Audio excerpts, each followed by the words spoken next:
네, 안녕하십니까. 이창규 목사입니다. 신약성경, 성경 파노라마 될 수 있으면 처음 믿는 분들을 위해서 기획을 했는데 꼭 처음 믿는 사람들을 위한 것 같지는 않다는 피드백이 있습니다. 신앙생활을 하시고 또 오래 교회를 섬기신 분이라도 성경을 한번 전체의 흐름으로 이렇게 개관하는 것은 매우 유익한 일이라 그렇게 볼 수 있겠습니다. 오늘은 사도행전입니다.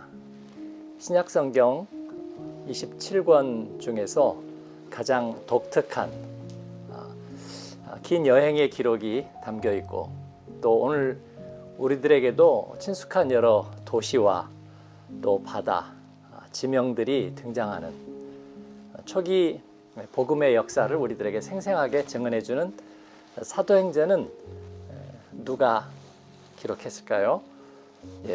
누가라고 알려져 있죠.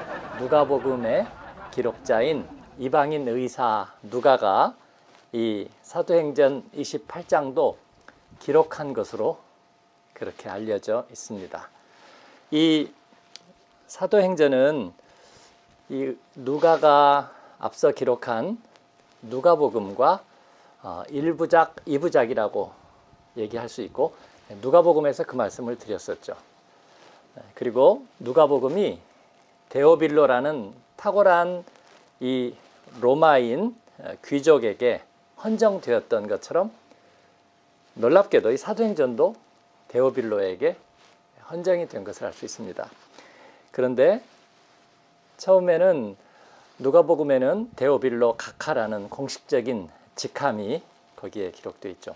유럽은 그런 신분사회의 오랜 전통을 가지고 있습니다. 그래서 우리가 무슨 신청서를 쓸 때나 볼 때 추가 호칭이 있는지를 물어보는 난이 있습니다. 거기에 박사라든지 아니면 뭐 Sir, 자기가 있다든지 그러면 그걸 적게 되어 있는 거죠. 그런 것처럼 데오빌로는 각하라는 칭호가 있었는데 사도행전에 보면 그 칭호가 없어졌습니다. 데오빌로요 라는, 우리식으로 얘기하자면 데오빌로 형제요. 그 말은 그가 우리 복음의 그 신앙 안에 한 걸음 더 깊숙이 들어와 있다는 것을 알 수 있죠. 그래서 이제 누가복음을 통해서 그는 예수 그리스도가 이 땅에 오신 이유, 즉 예수님에 의한 구원 이야기, 수직적으로 하나님으로부터 우리에게 임하는 복음에 대해서 이제 영접하고 설득되고 또 거기에 깊이 사로잡혔다고 볼 수 있고요. 이제는 그 복음이 수평적으로 어떻게 번져가는지를 얘기해 주려고 하는 것이죠. 근데 복음이 번져가는 것은 어떤 힘에 의해서 그렇게 될까요? 그 힘을 누가는 성령이라고 말하고 있습니다. 그래서 사도행전은 성령행전이라고 그렇게 알려져 있죠. 이 복음이 어떻게 수평적으로 전파되는가? 이 사도행전에 강조점이 있다면 뭘까요? 복음이 수평적으로 전파되니까 위대한 사람들이 있을 것이다. 물론 베드로가 등장하고 또 바울이 등장합니다. 그런데 이 사도행전은 어떤 위대한 사람의 전기를 얘기하려고 하지 않습니다.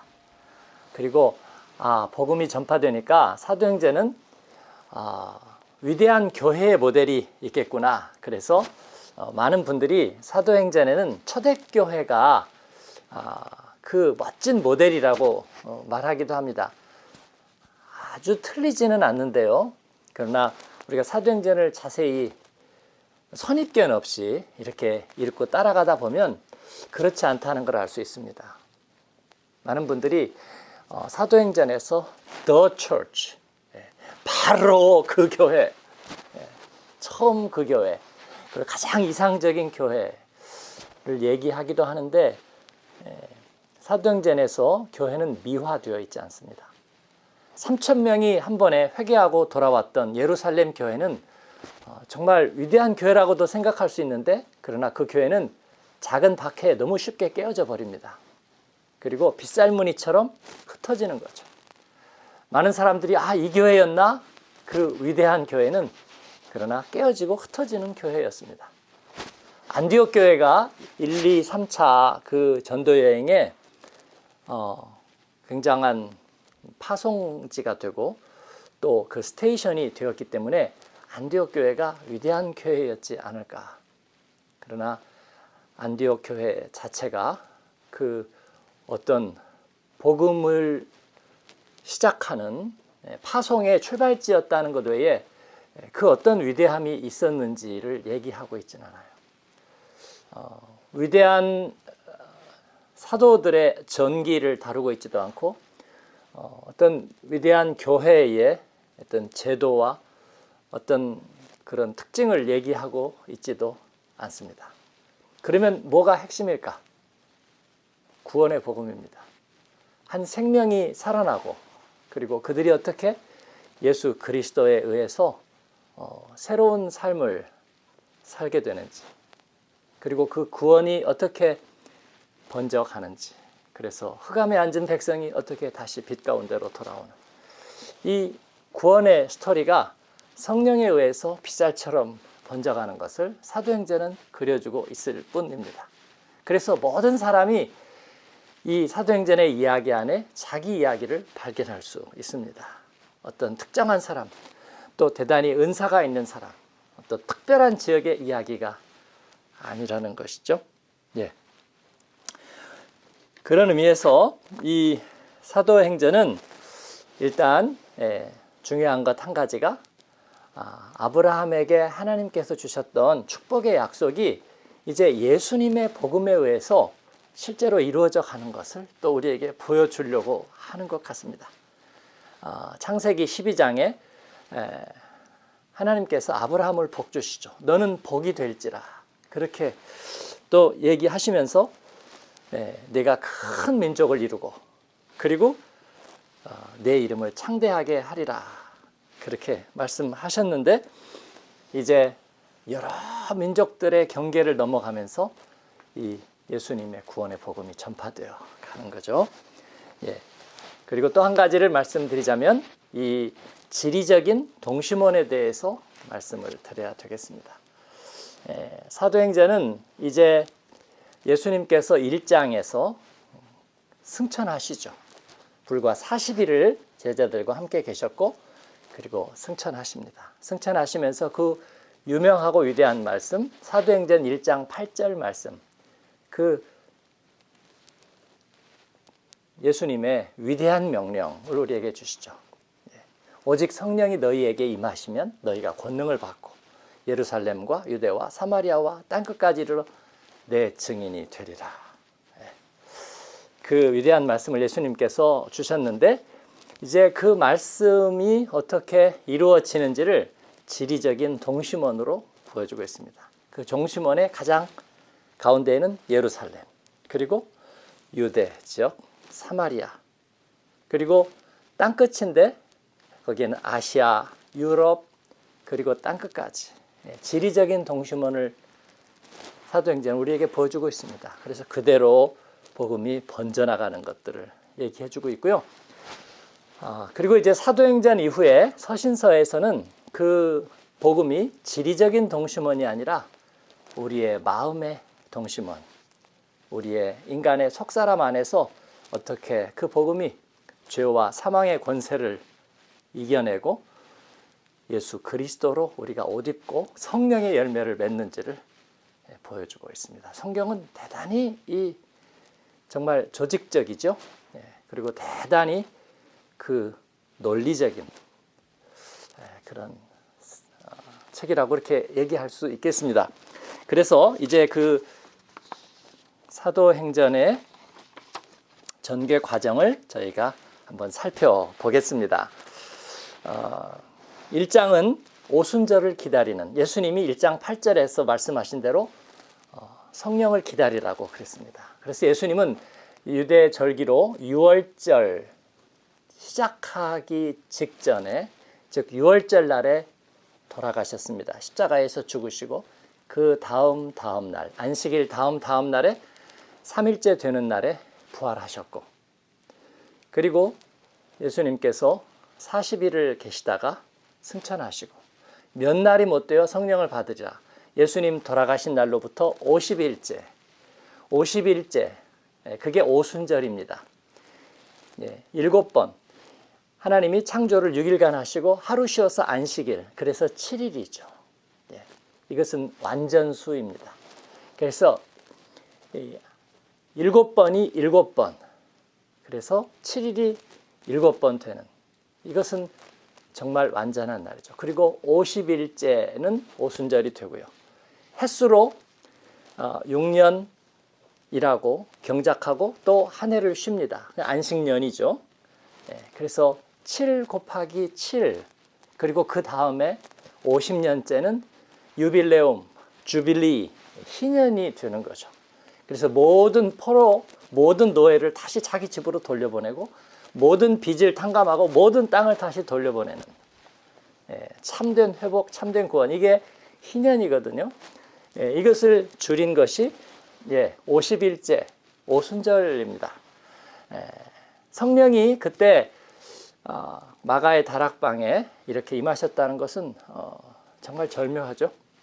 그래서 사도행전 2장에는 이제 기다렸던 성령이 임하시고, 그때 마가의 다락방에 모여있던 예수님의 제자와 또 반개 제자 한 120명 정도가 기도하다가 성령을 받죠. 그때 모인 사람들이 흩어진 디아스포라, 미국 사람들은 다이아스포라 그렇게 얘기하는데, 어쨌든 다이든 디든 흩어진 이스라엘 백성들이 이제 오순절 절기를 위해서 예루살렘으로 모여들었을 적에, 지도를 보시면 아시지만 각양 나라에서 저 멀리 지금 이란, 이라크 지역에서까지 이렇게 모여들거든요. 그리고 다시 그들이 성령을 받아 퍼져나가게 될 거예요. 그들이 성령을 받고 이제 복음을 받아들이기 전에 예수님의 그 수제자들이 불과 같은 성령을 받습니다. 그래서 머리에 마치 불줄기가 임하는 것처럼, 그러면서 그들이 방언으로 예수님의 복음을 말하죠.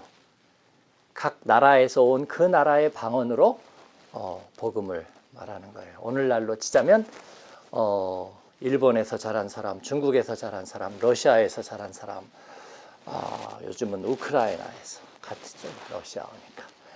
영국에서, 프랑스, 이태리, 스페인, 우선 사람들이 다 그 나라에서 자랐기 때문에 그 나라가 모국어인, 그런데 그 방언들로 이 갈릴리 출신의 어부들이 예수님의 십자가와 부활의 이야기를 다 말하는 게 오순절 사건입니다. 그래서 오순절 사건을 통해서 이제 성령이 임하시고, 그리고 예수님의 큰 일이 각 나라의 말로 전파되니까 예수님의 십자가와 부활의 얘기가 정말 신빙성 있게 그들에게 정말 이 놀라운 기적적인 성령 사건을 통해서 예수님이 메시아로 오시고 또 우리의 죄를 위하여 죽으시고 살아나신 것이 사실이구나. 그들이 그렇게 경험하고 확신하게 되는 거죠. 그때 이를 구경하러 모여들었던 유대인들과 예루살렘 사람들이 형제여 우리가 어찌할꼬, 그리고 예수님을 믿게 되는 사건이 일어나죠. 그게 이제 교회의 탄생입니다. 교회의 탄생. 이게 사도행전 2장부터 나오는 교회의 탄생이에요. 성령에 대해서 좀 더 얘기하고 싶습니다. 사도행전의 주제인 성령은 예수님이 하신 일을 이제 세상에 퍼뜨리고 또 깊이 파고들게 하는 그런 힘을 가지고 있습니다. 그래서 저는 성령이 뭐냐고 물으신다면 저는 성령은 바람이라고 대답하겠습니다. 성령은 바람. 그래서 성령이 오셨네, 성령이 오셨네, 바람처럼. 우리가 정말 날이 뜨거울 때 바람이 부는 것을 기다리죠. 저희가 튀니지의 남부에 가서 그 장애 캠프를 섬길 때였습니다. 낮이 되면요 40도가 넘게 올라가요. 너무나 더워서 숨이 턱턱 막히는데, 그래서 사람들이 다 집에 들어가 있고요. 집들이 전부 다 지하로 이렇게 땅을 파고 들어가 있습니다. 그런데 해가 질 무렵에 한 5시쯤 되니까 바람이 어디선가 살살 불어와요. 그리고 해가 져가지고 저녁이 되니까 그 옥상이 평평한데 거기 올라가니까 바람이 시원하게 불어옵니다. 그렇군요. 성령은 바람입니다. 복음에 메마르고 또 오랫동안 죄 가운데 묶여 있었던 그들에게 성령께서 우리 주님의 복음으로 바람을 불어내는 거예요. 성령은 불입니다. 제자들에게 이 불과 같은 성령이 임했거든요. 불 같은 성령. 그래서 태우는 거죠. 모든 죄와 그리고 과거에 매였던 모든 것들을 성령께서는 그냥 콱콱 태워버리는 것이죠. 노예의 신분, 죄의 주홍글씨 다 태워서 성령이 뭐냐고 물으신다면 기름이라고 말하겠습니다. 요즘 러시아와 우크라이나의 전쟁 때문에 서방에서 지금 러시아산 원유에 대한 수입 제재 조치를 취하는데, 미국이 유가가 오르겠지만 그래도 우리는 제재를 해야 된다. 그래서 우리도 그렇습니다. 무고한 생명이 더 이상 죽어가는 걸 막기 위해서 기름값이 오르는 거 좀 참자. 근데 왜 이야기를 하냐면 성령이 기름이라는 거죠. 성령은 기름입니다. 그래가지고 연료를 넣어서 복음이 막 달려갈 수 있도록 기차가 이런 소리가 안 나죠. 요즘은 전기로 가기 때문에. 전에는 전기로 가거나 디젤로 가거나 하면 막 성령이 기름이 되어서 이 연약한 이들의 가슴 속에 연료를, 기름을 집어넣으시니까 그냥 막 복음이 달려가는 거죠. 성령이 뭐냐고 한 번 더 물으신다면 제가 성령은 비전이라고 말하겠습니다. 목적지가 있어야 가는 거죠. 인생은 금방 목적지를 잃어버려요. 그런데 예수님은 그 목적지를 주셨습니다. 땅끝까지. 그런데 어디로 갈까요? 쿠어바디스 도미네. 주님 어디로 가십니까? 그랬는데 주님은 우리에게 성령을 통해서 그 내비게이션을 우리들에게 허락해 주시는 거예요. 그래서 성령은 비전입니다. 우리들에게 꿈과 비전을 주셔서, 그래서 오순절에서 사람들이 성령을 받을 때 그 요엘을 통해서, 구약 성경의 선지서 요엘을 통해서 주신 마지막 때에 너희가 꿈을 꾸리라 하신 말씀을 주는 거죠. 마틴 루터 킹 주니어 목사가 이 말씀을 다시 인용하죠. 우리 모두가 꿈을 꾸게 될 것입니다. 그렇습니다. 그렇게 해서 이제 남녀, 노소, 그리고 유대인, 이방인, 종, 상전, 그런 모든 차별과 경계를 넘어서서 복음과 성령을 힘입어서 그들은 퍼져나가는, 이게 정말 아름다운 사도행전의 이야기고요. 이 누가는 정말 아름다운 이야기를 우리들에게 쓰고 있습니다. 그런데 어떻게 갈 거냐는 거예요. 어떻게? 예루살렘에 그들이 예수를 믿고 성령을 받고 막 매일 예수 믿는 사람들이 많아져요. 그러니까 막 예루살렘이 다 그리스도인들로 차니까 좋아요, 나빠요? 좋죠. 그들이 막 그러니까 why is it no? why is it no? why is it no? 그런 거죠. 그런데 성령께서 이걸 흩으셔요. 어떻게 흩으냐면 베드로와 요한이 사도행전 3장이죠. 기도하러 올라가다가 안전뱅이를 하나 고치거든요. 그러니까 그 안전뱅이가 또 일어나니까 가만히 있질 않죠. 또 why is it no? why is it no? 그래가지고 걷기도 하고 뛰기도 하고 주의 이름을 찬송하고 그러면서 막 동네방네 돌아다니면서 자랑을 하니까 이 유대인들이 이 베드로와 요한을 체포하는 거죠.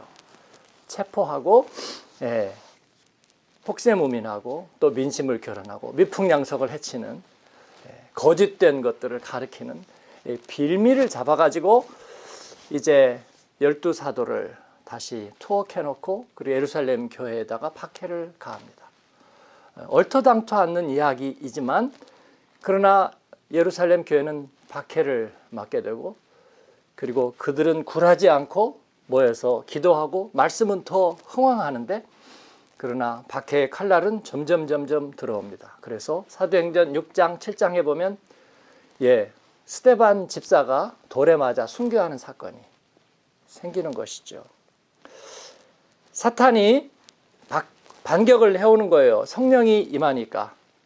그런데 그 사탄의 박해는 세 가지로 오죠. 첫 번째는 물리적인 폭력으로 스데반을 돌로 쳐서 죽이고 그리고 그리스도인들에 대한 대대적인 박해가 시작되는데 두 번째로는 교회 내부에서도 도덕적인 해이가 생겨요. 아나니아와 삽비라가 이제 함께 하나님의 일을 위해서 자기의 물질을 드리기로 했던 것들을 일부 빼돌림으로써 도덕적인 일치가 깨지는 내부적인 어려움이 생기고 세 번째로는 그들이 비본질적인 것에 관심을 갖게 되는 그래서 교회가 이제 고아와 과부들을 위해서 이렇게 구제하는 일을 하는데 그걸 너무 열심히 하면서 말씀을 소홀히 하는 그런 일들이 생기는 거죠. 그러나 하나님께서는 이 일을 통해서 예루살렘 교회를 흩으십니다. 자기들이 스스로 흩어지지는 않아요. 성령께서 그들을 흩으셔요. 그래서 성령이 무엇이냐고 물으신다면 저는 태풍이라고 말하겠습니다. 그래서 태풍이 확 부니까 그냥 가만히 있으려고 하던 사람도 간판도 씩 날아가고 나무도 뿌리가 뽑혀서 씩 날아가고 그래서 이제 사도행전 8장부터는 드디어 대박해를 받은 예루살렘 교회가 본의 아니게 이제 흩어져 간다는 그래서 지리적인 동심원이 이제 넓혀져 가는 이야기를 8장 이하에서부터는 하고 있습니다. 그 중에서 중요한 두 사람의 인물을 얘기할 수 있겠습니다. 그 첫 번째는 예루살렘 교회의 헬라파 유대인이면서 집사였던 이 스데반을 얘기할 수 있고요. 스데반은 짧은 시간에 예수님을 정말 진실되게 잘 믿어서 유대인들에게 이제 고발을 당했을 때에 그는 그 자기가 믿는 믿음을 복음을 유대인들에게 잘 설명하는 그 유명한 스데반의 처형당하기 전에 설교이죠. 7장에 있는 정말 멋진 설교인데 그러나 마지막에는 바로 그 의인을 죽인 유대인들에 대해서 묻고 있습니다. 예수님을 너희들이 죽였도다. 그때 스데반은 이제 처형을 당하죠. 그래서 그 스데반의 처형이 예루살렘 교회를 흩어지게 하는 기회가 됐고요. 두 번째 또 한 명은 빌립입니다. 그 빌립은 사마리아 지역으로 이제 쫓겨가서 거기에서 이디오피아 내시에게 복음을 전하고 사마리아 지역에 복음을 전하는 그 두 사람이 이제 예루살렘 교회가 직접 흩어지게 하는데 쓰임받았던 사람이고 또 두 명의 회심이 사도행전에서는 굉장히 중요한 축을 이루고 있습니다. 그 첫 번째는 말할 나위도 없이 사도행전 9장에 등장하는 바리새인 다소의 바리새인 바울입니다. 우리 중에 어느 누구도 이 바울이 풀어주고 소개하는 복음을 지나간 사람이 없어요.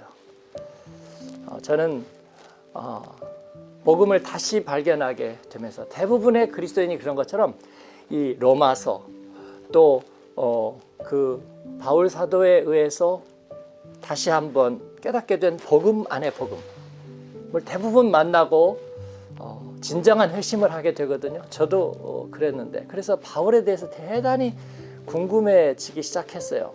그래서 사도행전 9장에서는 예수 믿는 사람들을 박해하던 바울이 다메섹으로 가던 길에서 어떻게 예수님을 만났는지를 얘기하고 있죠. 사도행전은 그 바울이 예수님 만난 이야기를 3번 소개하고 있습니다. 사도행전 9장에 나오고 22장에 나오고 26장에 나옵니다.